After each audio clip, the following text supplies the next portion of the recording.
Okay, let's take a look at going to DaVinci Resolve and looking at the interfaces. Here's DaVinci Resolve. I happen to be on a Mac, but on a PC it works exactly the same, looks exactly the same. Maybe just slight differences, but it's essentially the same.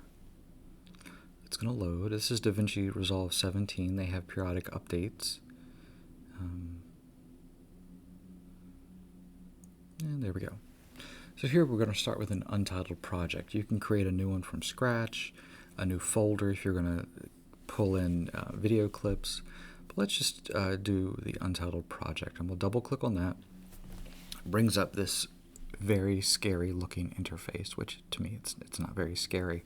By default you are in cut mode.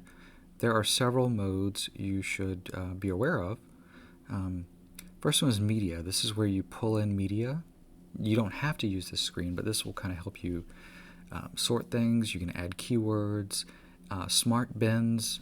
Essentially a bin is a folder. It's sort of a technical term, but what you do is it's almost like in Gmail you can have labels, and so these keywords are labels, so you can have all your clips that are A-roll or B-roll or dialogue. You can assign all these words to them, and when you click on one, it pulls all the ones that are associated with that tag in, which can be very helpful. And you can preview the clips here if you need to. Cut, this is where you essentially you can cut your clips. I really don't. You can use this interface.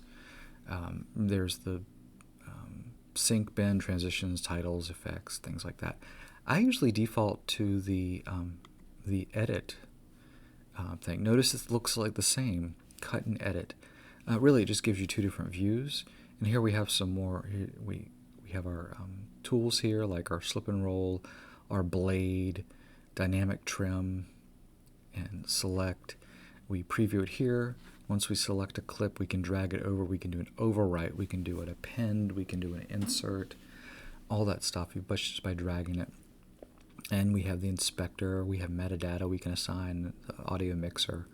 This is the interface I usually work in. It's the one that I really, the shortcut keys work, everything, the way it should. And you can look at the effects library. There's the audio effects, there's video transitions, titles, generators, effects. Some of these most of these are free, some of them are not, just so you're aware, but the majority of them are free.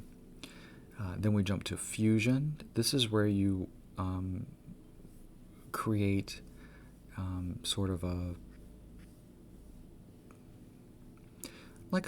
timeline or a working network of nodes with different effects attached to them. It's pretty sophisticated, so I'm not really going to go into that. And color, this is where you can actually play with the color. Right now this is set to curves, but you can actually change color. There's some defaults to brighten things up, work with contrast. A lot of times I'll just hit an auto correct, and it does a really good job for making things a little bit better. Then we have Fairlight. This is your audio mixer. This is where you get you can do your voiceovers. You can play with ducking, all the more sophisticated stuff when it comes to audio. There's even a sound library and a sound library that you can download with extra clips. And then there is Deliver. Deliver is where you actually finish your product. So you have a preview down here in the timeline, and then over here you select which service you're going to do. So you can actually, there's a lot of ways you can export this. Give it a file name, choose where you're going to save it to. We're going to render. Render is where it prepares it for a final product. Change the resolution, the frame rate, and then you say add to render queue. It goes over here to render queue, and then the next step is click on it and then say render all. And what that does is it saves it and actually puts it in the queue and then writes it to wherever you want it saved. Usually for me it's the desktop because I want to see where it's going.